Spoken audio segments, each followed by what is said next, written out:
بسم الله الرحمن الرحيم الحمد لله رب العالمين أشهد أن لا إله إلا الله وحده لا شريك له وأشهد أن سيدنا ومولانا محمدا عبده ورسوله أما بعد فأعوذ بالله من الشيطان الرجيم بسم الله الرحمن الرحيم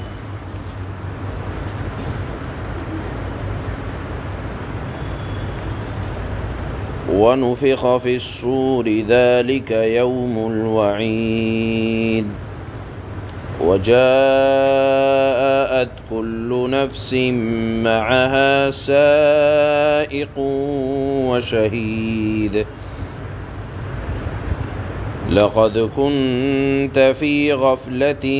من هذا فكشفنا عنك غطاءك فبصرك اليوم حديد وقال قرينه هذا ما لدي عتيد ألقيا في جهنم كل كفار عنيد مناع للخير معتد مريب الذي جعل مع الله إلها آخر فألقياه في العذاب الشديد صدق الله مولانا العلي العظيم.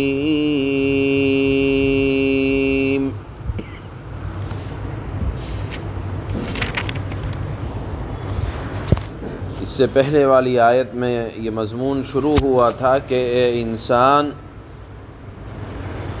موت کی بے ہوشی یہ آ کر رہے گی۔ آدمی نے موت کو بہت کچھ ٹلانا چاہا، بچتا پھرا، بھاگتا پھرا، کتراتا پھرا موت سے، مگر یہ موت کی گھڑی انسان کے سر سے ٹلنے والی کہاں ہے؟ اور یہ بتائیں کیا کوئی تدبیر، حیلہ، بہانہ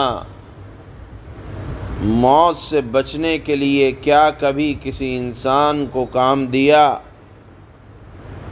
اب جب انسان کو موت آ گئی اور اس کی دنیا کی زندگی ختم ہو گئی، تو اب آگے کیا واقعات انسان پر پیش آنے والے ہیں، اس مضمون کو اللہ پاک نے، یعنی موت کے بعد کی زندگی کیا حالات پیش آئیں گے، اس مضمون کو اللہ پاک نے اب سورہ قاف کی ان آیات میں بیان فرمایا ہے۔ اللہ نے فرمایا کہ اب موت کے بعد جب قبر میں چلے جاؤ گے تو ایک وقت ایسا آئے گا کہ سور میں پھونک ماری جائے گی، وَنُفِخَ فِي الصُّورِ، اس وقت جہاں بھی جو انسان مرا ہوگا دوبارہ زندہ کھڑا ہو جائے گا۔ واضح رہے کہ اس سور پھونکے جانے اور قیامت کی گھڑی کے سلسلے میں اللہ کے نبی صلی اللہ علیہ وسلم سے پہلے بھی جو کتابیں آئی ہیں وہاں بھی اس سور پھونکے جانے کا ذکر اللہ پاک نے بار بار فرمایا ہے۔ واضح رہے کہ یہ سور پھونکے جانے والی بات آج کی آیت میں اللہ پاک نے ارشاد فرمائی، یہ دوسری مرتبہ سور پھونکنا ہوگا۔ پہلی مرتبہ جو سور پھونکا جائے گا وہ قیامت کا سور ہوگا، اور واضح رہے کہ قیامت آئے گی ہی نافرمان لوگوں پر، کیونکہ صاحب ایمان تو اس دنیا سے قیامت کے قریب رخصت ہو چکے ہوں گے۔ آپ نے بارہا یہ سنا ہے کہ جب تک اللہ اللہ کہنے والا باقی ہے دنیا میں قیامت نہیں آئے گی۔ تو قیامت آئے گی کن لوگوں پر؟ جب نافرمانی عام ہو جائے گی، دنیا میں کوئی اللہ کا نام لیوا باقی نہیں رہے گا، اس وقت اللہ اس دنیا کو تہس نہس کر دیں گے۔ لہذا یہ بات واضح ہو جائے کہ قیامت آئے گی ہی نافرمانوں پر، اس وقت ایک سور پھونکا جائے گا، یہ پہلی مرتبہ سور پھونکنا ہوگا۔ تمام اطراف و اکناف سے لوگ اکٹھا ہونے شروع ہو جائیں گے اور کہیں گے کہ یہ آواز کہاں سے آ رہی ہے؟ رفتہ رفتہ یہ آواز بڑھتی چلی جائے گی کہ بجلی کی کڑک کی طرح سخت، اور پوری زمین تھرا جائے گی، جس کو قیامت کا زلزلہ کہا جاتا ہے۔ لوگ اپنے اپنے گھروں کو چھوڑ کر میدانوں کی طرف بھاگنا شروع ہو جائیں گے، جگہ جگہ سے زمینیں پھٹنے لگیں گی، پہاڑ جو آپ نے سنا ہے کہ ٹکڑے ٹکڑے ہو جائے گا، یہی پہلی مرتبہ، اور زمین ایک چٹیل میدان کی طرح بن جائے گی۔ یہ پہلی مرتبہ سور پھونکنے کا منظر ہوگا، اور یہ آواز دم بدم بڑھتی چلی جائے گی۔ روایات میں آتا ہے کہ ستارے ٹوٹ کر ریزہ ریزہ ہو جائیں گے۔ جب تمام انسان مر جائیں گے تو ملک الموت اس کے بعد اسی ہولناکی میں انسانوں کا بھی خاتمہ ہو جائے گا۔ پھر ملک الموت ابلیس کی روح قبض کرنے کے لیے چلیں گے۔ ابلیس جگہ جگہ بھاگتا پھرے گا، فرشتے اس کو کرز سے مارتے ہوں گے، بالآخر ابلیس کی بھی موت ہو جائے گی، دنیا فنا ہو جائے گی۔ تو یہ پہلی مرتبہ سور پھونکنے کے بعد سب چیزیں فنا ہو جائیں گی، حتیٰ کہ روایت میں آتا ہے نہ آسمان رہے گا، نہ ستارے، نہ پہاڑ، نہ سمندر، نہ کوئی اور چیز، سب ختم ہو جائیں گے۔ روایت میں تو یہاں تک بھی آتا ہے کہ فرشتے بھی ختم ہو جائیں گے، سوائے چند چیزوں کے، جیسے عرش باقی رہے گا، اسی طرح اللہ کی کرسی باقی رہے گی، اسی طرح روایت میں آتا ہے قلم باقی رہے گا، لوح محفوظ باقی رہے گا۔ سب ان تمام چیزوں کے علاوہ جنت جہنم باقی رہے گی، اس کے علاوہ ہر چیز کے اوپر فنا ہے۔ اسی وقت اللہ رب العزت والجلال اعلان فرمائیں گے لمن الملک اليوم، بتاؤ، بڑی بڑی بادشاہت والے دعویٰ کیا کرتے تھے، بتاؤ آج کس کی بادشاہت ہے؟ ظاہر سی بات ہے اس وقت کوئی نہیں ہوگا، اللہ خود جواب دیں گے۔ قرآن میں آیا ہے للہ الواحد القہار، خدا یکتا قہار کے لیے بادشاہت ہے۔ تو یہ تمام منظر قیامت کا، یہ پہلی مرتبہ سور پھونکنے کے بعد صرف اللہ کی بادشاہت رہ جائے گی، اور یہ چند چیزیں جن کو روایت میں ذکر کیا جاتا ہے، اللہ کا عرش، اللہ کی کرسی، اللہ لوح محفوظ، جنت جہنم، اس کے علاوہ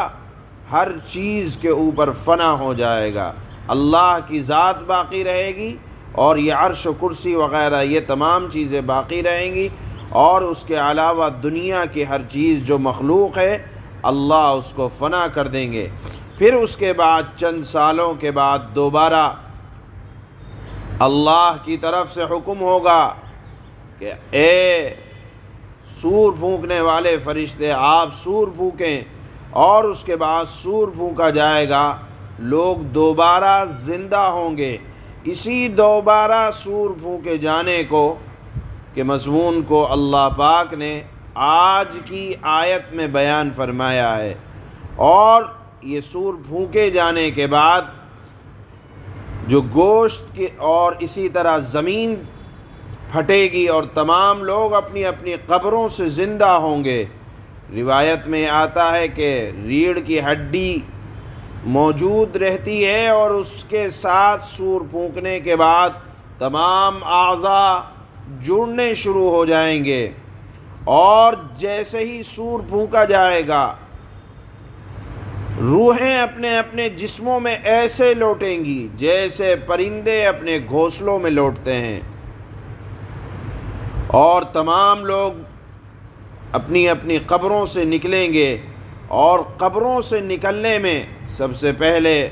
رسول اللہ صلی اللہ علیہ وسلم اٹھیں گے، اس کے بعد حضرت عیسیٰ علیہ السلام، اس کے بعد جگہ جگہ سے انبیاء، صدیقین، شہداء،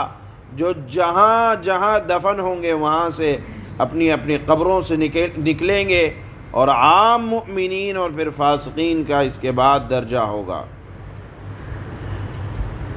قیامت کے بارے میں اللہ کے نبی صلی اللہ علیہ وسلم کی ایک بہت مبارک اور مشہور حدیث ہے، راوی ہیں حضرت ابو سعید خدری، وہ فرماتے ہیں کہ رسول اللہ صلی اللہ علیہ وسلم نے ارشاد فرمایا کہ میں کیسے آرام سے اور سکون سے بیٹھوں، جبکہ حالت یہ ہے سور پھونکنے والا فرشتہ سور کو اپنے منہ میں دبائے ہوئے ہے، کان لگائے ہوئے ہے اللہ کی طرف کہ کب حکم ہوگا۔ صحابہ نے عرض کیا کہ اے اللہ کے نبی، جب حالت یہ ہے اللہ کی طرف سے تو اب ہمیں آپ کیا حکم دیتے ہیں کہ اب ہم قیامت کی اس ہولناکی سے کیسے بچیں گے؟ اللہ کے نبی صلی اللہ علیہ وسلم نے ایک وظیفہ بتلایا کہ دیکھو، گھبراہٹ کے وقت یہ پڑھ لیا کرنا، حسبنا اللہ ونعم الوکیل نعم المولا ونعم النصیر۔ اللہ کے نبی صلی اللہ علیہ وسلم نے فرمایا کہ اس کا معمول رکھو، گھبراہٹ کے وقت گھبراہٹ دور ہو جائے گی۔ گویا کہ اللہ کے نبی نے جب مضمون بیان کیا قیامت کا، صحابہ کے اوپر گھبراہٹ طاری ہوئی، اس گھبراہٹ کو دور کرنے کے لیے اللہ کے نبی نے حسبنا اللہ ونعم الوکیل یہ وظیفہ پڑھنے کو بتلایا۔ اسی وظیفے کے بارے میں آتا ہے کہ جب انسان ہول کے اندر مبتلا ہو، گھبراہٹ چاہے دنیا کی ہو یا اپنے کام دھندے کو لے کر ہو یا اور کوئی ایسا نازک وقت آ جائے، تو کثرت سے حسبنا اللہ ونعم الوکیل پڑھا جائے۔ اس کے پڑھنے کی برکت سے اللہ پاک اس ہولناکی کو دور کر دیں گے۔ ظاہر سی بات ہے، قیامت کی ہولناکی سے بڑھ کر تو دنیا کی کوئی ہولناکی ہو نہیں سکتی۔ اللہ کے نبی صلی اللہ علیہ وسلم نے اس ہولناکی سے بچنے کے لیے فرمایا اپنے صحابہ سے کہ اس وظیفے کو پڑھا کرو۔ اس کے بعد اللہ نے فرمایا ہے کہ دیکھو، جب دوبارہ سب زندہ ہو جائیں گے تو دو فرشتے ہوں گے، ایک فرشتہ میدان محشر کی طرف ہانکتا ہوگا چلو چلو، اور دوسرا فرشتہ ہوگا جو انسان کے اعمال پر گواہ ہوگا۔ اور یہ دو فرشتے ہو سکتا ہے وہی ہوں جو انسان کے ساتھ دنیا میں رہتے ہیں، جس کو اللہ نے پیدا کیا تھا۔ اور پھر وہ فرشتہ کہے گا جو گواہ ہے کہ دیکھ، تو اسی نامہ اعمال کے پیش کیے جانے سے بدکتا تھا، آج دیکھ تجھے اپنی خطائیں بھی نظر آئیں گی، اپنی نافرمانیاں بھی نظر آئیں گی، اور یہ رب العالمین کے پاس ایک تیار شدہ چیز ہے۔ اس مضمون کو قیامت کے اور سور پھونکے جانے کے مضمون کو اللہ پاک نے آج کی ان آیات میں ارشاد فرمایا ہے۔ اللہ فرماتے ہیں وَنُفِخَ فِي الصُّورِ ذَلِكَ يَوْمُ الْوَعِيدِ، اور سور پھونکے جانے والا ہے، مراد ہے دوسرا سور۔ یہ وہ دن ہوگا کہ جس دن سے ڈرایا جاتا تھا، یعنی ہر نبی نے اپنی قوم کو ڈرایا ہے اور رسول اللہ نے بھی آگاہ کیا ہے۔ وَجَاءَتْ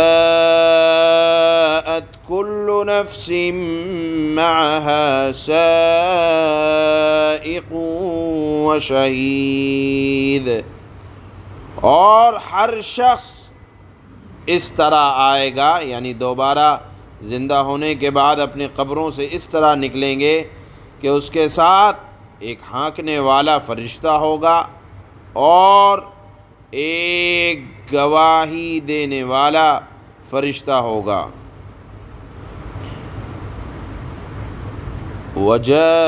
لقد كنت في غفلة من هذا فكشفنا عنك غطاءك فبصرك اليوم حديد۔ وہ گواہی دینے والا فرشتہ کہے گا حقیقت یہ ہے کہ تو اس واقعے کی طرف سے، اللہ فرماتے ہیں کہ حقیقت یہ ہے کہ تو اس واقعے کی طرف سے، یعنی سور بھونکے جانے قیامت کے منظر کی طرف سے غفلت میں پڑا ہوا تھا، اب ہم نے تجھ سے وہ پردہ ہٹا دیا ہے جو تجھ پر پڑا ہوا تھا، چنانچہ آج تیری نگاہ خوب تیز ہو گئی۔ وقال قرینہ ھذا ما لدی عتید، وہ گواہی دینے والا فرشتہ وہ کہے گا اور اس کا ساتھی کہے گا، یہاں ساتھی سے مراد وہی فرشتہ ہے جو گواہی دے گا اعمال کی، کہ یہ ہے وہ نامہ اعمال جو میرے پاس تیار ہے۔ سبحان اللہ و بحمدہ، سبحانک اللہ۔